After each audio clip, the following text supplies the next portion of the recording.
I'm super excited to share a new insight. Ache ha'ora l'chol ha'amon. So the top level people, it's shleimus. What else is it worth? What else is worth it? Next level, covet, as we spoke about bar chava rabbah. But l'chol ha'amon, what about the regular people? Hinehi be'inyan haschar v'onish atzmam. What's going to ma'or them is schar v'onish themselves. Right? Punishment. Not covet, punishment. It's interesting. So that's lower than covet. Covet, I guess, is a little more sophisticated still. But you're going to get whooped. That's a horror on a lower level. Like the Rambam also calls that a lower level. When one sees how far Omek Adin is. Okay. I don't want to talk too much about Omek Adin yet. We'll do that, Bezrat Hashem, in the next session. But what I just want to reflect again on what the Mesilas Yesharim is doing. And we've made this basic reflection, but I want to reflect on the reflection. For these people, this is what's going to be more of them. For these people, this is what's going to more of them. For these people, this is what's going to be more of them. What's the point? Look at Rabbeinu HaRamchal being yuried into the Metzias. Now, it could be, by the way, if you say, well, I don't really relate to anything, that's not the point. The Ramchal knew his generation, this is what was moving people today. This is not moving you. Maybe Chabad Hasidus is going to move us. Maybe it's Breslov Hasidus. Maybe it's philosophy. Whatever it is, that's not the point. The point is, look at this man of greatness, reaching down into how people think to elevate them. And there's these types of people, and then there are these types of people, and then these types of people. Keneged Arba Panim Dibratar. To me, it's almost a moving moment in the Seder. Baruch Hamakam Baruch Hu Baruch Shebachar B'Torah. Keneged Arba Panim Dibratar. The Torah spoke to four types of people, and Chachamenu spoke to different types of people, and they cared about them. Who are we talking about? Rabbeinu Ramchal, Moshe Chaim Luzzatto, Italian. I read once, called Kisvei Ari, I think it was Baal Peh when he was 15, and it's highly believable. He had Gilui Elio. Elio came to him. Elio. Not in the form of someone, making herbs. In a real transmission. He writes about these things. You can read it. It's in different svarim. Otzos Ramchal, I think, if someone could find in the green books, Otzos Ramchal and the Hakdama, Yaakov came to him, Avram came to him, but I think Elio came to him already when he was 18, 19. That's part of everyone knows that the Ramchal was run out of Italy. That was it, because he was revealing too much and he was talking about these things. 18, 19, Elio is coming to him. He wrote the books that Klal Yisrael live off of today, Mesilas Yesharim. Who doesn't learn Mesilas Yesharim? Us. See how I've explained. Hasidic yeshivas, Dati Lomi yeshivas, everyone. Who doesn't learn Mesilas Yesharim? Everybody. Some people it's more central than some people less central. Okay, but it's part of the Jewish bookshelf. Das Tfunas. You get serious about Emunah, you gotta learn Das Tfunas. Derech Hashem. I don't know, I learned Derech Hashem later in life. I don't know why it took me so long to learn it. Bread and butter. Those three svarim. And then Malam Kodesh, Adir Ramarum, and Klak Bechsei Chachman, the people who are super experts. There's whole schools that they learn Gra and Ramchal. That's what they learn. They don't learn other svarim, not Hasidus, this, that. They learn Arizal, Gra, Ramchal. In the place I can't emphasize enough, those that don't know. So someone said to me recently, the fellow in Yeshiva said, well, the Ramchal wasn't such a Kabbalist. Like, what? He just wrote, he was just an ethicist. He just wrote Mesilas Yesharim. Rabbi Yerucham said all of his Kabbalah he put into Mesilas Yesharim. The Chiddush, Mesilas Yesharim is the Chiddush. That's not the Mesilas Yesharim. That was such a, but we talk about like central thinkers of Klal Yisrael on a level that's, look, he's talking about Ruach HaKodesh here. He's talking about Tchias HaMesim at the end. We'll get there. Stay with us. I mean, he's talking big stuff. This is the Sulam Aliyah, Zrizis to Zihiris to Tchias HaMesim. This is supposed to be a way to get you to be able to enliven the dead. Okay, I don't think it's going to do it in Mesilas Yesharim explained. Please don't expect that at the end, and don't ask for your money back, right? But that's where the man is going. I don't know what he could do. Who knows the boundaries of what he could do? His kedusha, his precious, his chachma is not something we can understand. It is a light from above. One of those holy souls which went beyond beyond boundaries. So elevated, so exalted. But here he is. There are people who move by kavod. Not everybody's moved by Shleimei Adas. What do I write for them? What do I write for the people who are not Shleimei Adas? What do I tell them? I got to get to the result that we were talking about. I have to get these people's reasons. I have to help Klal Yisrael. What do I write for them? Kavod. I look in the world, I look in Mishlei, I look in Koheles, it doesn't move me. But I know, maybe when I was 8 or 9, it's been so long. Moshe Feinstein, as a child, saw that chess was like a favorite pastime of Talmidei Yeshiva in Russia and Lithuania. Someone told me he spoke to a Peppermint, my friend Akiva Resnick, Shlita, Rav in Ramat Eshkol area, or Malodavna area, known person. He told me that he spoke to a Peppermint was a friend of Gifter who had learned an American, had learned in Tells. He said he remembers what was being his monim in Tells. You'd have 2 fellows on a hammock that would play chess blindly, and the third bacher would move the pieces. That was the Gishma. That's how they vacationed in Tells. Everybody played chess. Moshe was 9, 10. No more chess. A separation from this world. So the Ramchal's level of separation is not one we can imagine of the world, but yet to understand us. To understand. There are people who are moved by kavod. That's it. That's how they're going to get into Zehirus. And there are people who that's also going to move them. Then maybe they're schleppers. They don't care about their kavod. They'll let people walk all over them. What are I going to tell them? Onish. That's it. And maybe if he's here today, he'd say, there are other people who need, maybe they need, Rav Nachman. I'll tell him that. They need Kabbalah. Who knows what he would say today? But he cared about us. That's what I want to emphasize now. Allow me to continue. And then I was thinking more about this. You have a Rabbeinu Rambam. The Rambam can't even open up our mouth about his level. The Gra, it's well known, the Reb Chaim Volozhiner said the Gra was maybe a Rashba, in 1,000 years not a Rambam. Think about that. The world shook in front of the Gra. The world shakes in front of the Gra. 1,000 years not a Rambam. What did Rabbeinu Rambam wrote? Mora Nevuchim. Guide to the perplexed. Let yourself sit on that word. Nevuchim. So many Mechabrim, you read Korei Naim, my fine reader. In our own generation, Gedolim that reach out to the people. The example that I feel closest to, and I only saw him once in my life, but for me it was very real, was Rav Aaron Leib Steinman. I want to tell you a little bit of Rav Aaron Leib Steinman. He knew Kol HaTorah, that's obvious. He was the Gadol Ador and the bona fide leader of the Yeshiva movement in Israel and America, etc. But he was born in Brisk. He was born in Brisk, back then, Brisk. Brisk wasn't a safer for him. It wasn't ideal. It was a place he grew up. He was a parush. He was totally separate from this world. I'm not sure, but I think I heard one time they say he slept sideways on a bed. Can you imagine that? He was short, but still, not to get too much comfort. He hardly ate anything. His house was messy. I was in his house. I don't think he had a paint job done in 50, 60 years. This, people saw, he didn't use the back of a seat for 60 years. So much comfort, me, the second, if you look right now, you can't see it. But I got this comfortable chair. I got it secondhand in Gula, but my other one, with armrests. Sit back. I can't imagine. I just, after a minute, I'm tired. Take it easy. A recliner. To imagine Aaron Leib in a recliner. Imagine Aaron Leib in a recliner. It's inimaginable. I can't even get the mushal. He was kulo amelis, kulo precious, kulo separation.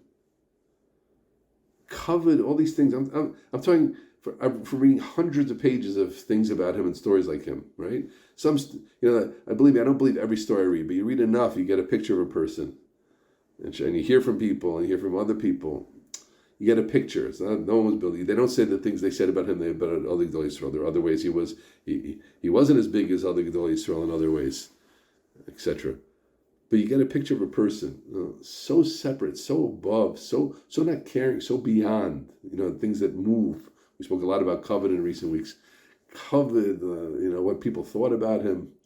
I'll tell you one story. It was known that he was behind, at least at some level, the Nachal Haredi, some of the efforts to get Haredim more into the army, and obviously the Kanoim were very, very against him, and it was a tense time. And some of these people, they're really crazy. They could really, they're Mezalzel and Talmid Chacham, Vaz Talmid Chacham, Rahman al-Islam. And he went to Yerushalaim, and people were yelling at him, and they rushed him to the car. It was terrible, a terrible situation. And everybody's sitting there in the car, and they're driving back to Bnei Brak, down the turns. Those who know Yerushalaim, now they made the road a little bit better, but down the turns, and it had been like 10 minutes. No one said a word. Heavy silence in the car, terrible silence. Here's the Gadol door. The person they knew who he was. They knew what Rabbi Leib was, and they knew why he was doing what he was doing, and they knew why he supported whatever level he supported. Very interesting to get exact history, what he did, what he didn't, etc. They never got it clear, but for sure, and they were against him. And finally, Rav Leib opened his mouth. What did he say? I can't understand why people have tightness on each other. Why should a person have a tie note on someone else? Now, I don't know if he meant why should I have tightness on them, why have tightness on me, but I think that's what he meant. Why should, okay. You know what happened. Above and beyond. Rabbi Leib, everybody knew in Yerushalayim for years. It wasn't someone that newspapers made. It was 40 years, 50 years of giving hadracha to Klal Yisrael. Anyway, but what's the point, friends? But he was so yored into the generation. I'll tell you one story that Bacher came to one time and said, my mother wants me to wear a sweater. Do I have to listen to her? And Rabbi Leib turned to him and said, you shouldn't smoke. Get it? Who got it? Rabbi Leib was saying he understood, he saw right through this boy. His mother didn't want him to wear a sweater. His mother wanted to stop smoking. He didn't want to tell the Rosh Yeshivah that he was smoking, so he said, but he wanted to know, do I have to listen to my mother? Because she doesn't want me to smoke. But he dressed up the question in a sweater. Rabbi Leib saw right through it. But there's a zillion things like this. And I remember I told my Rebbe, Rabbi Yaakov Friedman, this definition one time, and he liked it. Got Haskam for it. That he was so beyond the door, so above the door, so separate from the door, a lot of things which move. But from that place, he penetrated so deeply and so in touch. And that's what Gedolei Yisrael was. So I'm moved by this. Again, something I try to give over in these sessions is not just to learn to be medayik the language and take the lessons, but it's also to reflect what's happening here in the book, right? And we don't always get those insights. Because at Tzibur, or Hashem, we get some insights. What's he doing over here? What's Ramchal doing? Why is he writing this? Keep going. Get to next shtickle Torah. No. I can't. I'm not getting to Perek yet. We're not ready for Zerizas. We're not ready for Zerizas of Shumpanim. I'm not writing a book just for the Shleimei Adas. Shleimei Adas also deserve a place for sure. I got to talk about it. How do I get to Shleimei Adas, the Gedolim of the next generation, the Talmidei Chacham of the next generation? Definitely. How do I get them to Zehirus? One. But not everybody's on that level. What about the next level? What about the Pchusim? But they're still on a higher level. Them? Covered. That's going to work for them. Okay. But what about the Hamonam? Hamona Avin Eitza. Schar Balish. Okay? That's what's going to get them. And I find, friends,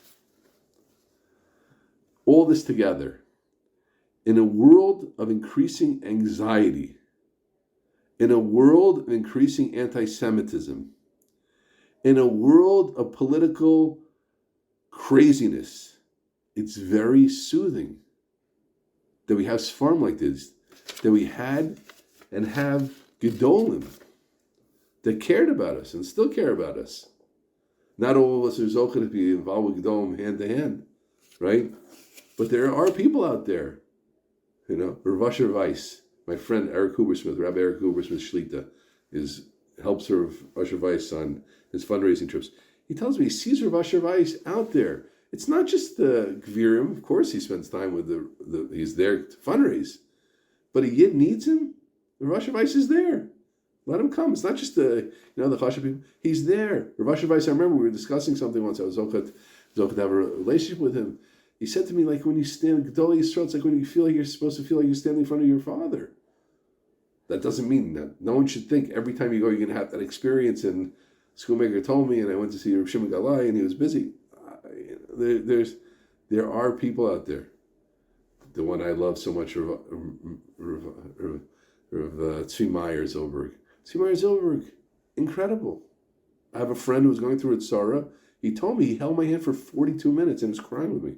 42 minutes. Now, believe me, today Rav Tzvi Meyer is like thousands of people. You're not going to get that time. I don't know how you get time. But I said to Talmud recently, he said he felt it. You feel the love. You feel the involvement, the care for Klal Yisrael, the care for each member of Klal Yisrael. They're out there. The people are out there. Melech Biderman, I don't know where he is, but someone told me he was close to the Reli Melech Biderman. He says that I have a relative of my son, and sometimes they're in Ramat Beit Shemesh, and Melech Biderman stops at their house sometimes to rest. What's the resting about? He was on the phone calling Almanas. He saw him, calling them up. He finally has a minute between drushes to talk, calling up, how are you? What's going on? It happened, there was a woman here, and Nebuch, her husband passed away. Her husband had a brain tumor for many years. Fiddler. Zatzal, wonderful, wonderful person. I'm a friend of mine, Nebuch. But, she gets a call one time. This is Melech Biderman. So he said, I'm sorry she knew who she was. Those that don't know, Melech Biderman is like very, very well known.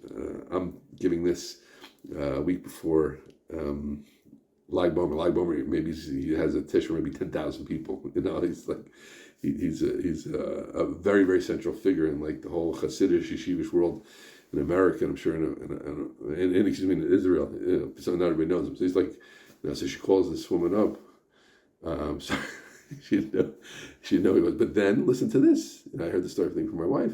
But then he found the way to her heart. They spoke a little bit, and he said soothing words to her. Her husband Nebuch loved to learn, and the brain tumor affected his mind. And he said that your husband is on a higher level than everybody because his cheshik, his desire to learn, is the strongest, and that carried her. So there are people out there, and you have to find them. And even if you don't find them, for the Rabbanim and Shuls, of course, they're trying so hard and doing such great work, right? But not all of us will be zocheh to have a relationship with someone like that. But to know that we have the Ramchal and we have the Rambam. The Rambam wrote Amor Nevuchim. He wrote to those who are mixed up. That says, hello, here's a guide for the mixed up. Don't call it perplexed. Perplexed is a fancy word. And Rabbeinu Ramchal is writing to the Hamonam.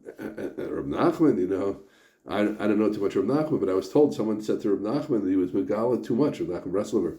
And he says, you think I'm ready for this generation? I'm writing for later generations. And you see Reb Nachman, how it's not my thing so much, but I see that people are moved by it and touched by going to Uman. I see so many people go to Uman, so many people are touched by it. That was a tzaddik that was there, that was extending himself, that spoke a language to later generations. I know someone who asked the restaurant one time, like, what are you so just Reb Nachman, everything Reb Nachman. He said, listen to this, Hu otzioti me'ayam. He took me out of the surf. He took me out of the surf. Reb Nachman took me out of the surf. His words. So it might not be your thing. Like I said, it's not exactly my thing either. I really don't know too much. I know a few pieces and I like them. Mostly what I heard from Reb Nachman, but I get it in this rubric, right? That's the point. We have to all find it. So what am I saying at the end of the day, friends? What's my chiddush here? We all know that Torah is great. We all know that Svarim are great. Not only they're great, they are written for you. Gedolei Yisrael. Kadosh Baruch Hu was worried about you. Kadosh Baruch Hu wrote a Torah for you. And he sent his shluchim, his wonderful shluchim, Rabbeinu Baal Shem Tov, Rabbeinu Harizal, Rabbeinu Hagra, Rabbeinu Rav Kook, Rabbeinu Reb Tzadok, Chavetz Chaim, Ramchal, Rabbi Sol Salanter, Rabbi Yerucham. All this, the Shem Yishmuel, the Sfas Emes, all the Svarim that are in Klal Yisrael today, they're Maral, Chabad Hasidus, each person, they were big tzaddikim. Balatani was kulo for the Chevra. Read the Balatani. He says he was writing for his Hasidim. The relevance of the Balatani's words to see how people love Tanya today, not just Chabadniks. It's there. So they cared about us. Kadosh Baruch Hu cared about us, and he sent us. He was shosel the tzaddikim and all the doors. That's why we have to be double to tzaddikim, connect to them, and realize that tzaddikim were speaking to us. That doesn't mean every single tzaddik. It doesn't mean everybody who has a title and who's a rabbi is a tzaddik or is on that level, obviously. But yesh anashim, Baruch Hashem today, just like the Rabbeinu Ramchal was doing. That was what I was moved. I was marchab a little bit. I hope it was meaningful for everybody, and I look forward to continuing in the next session. That's find those people.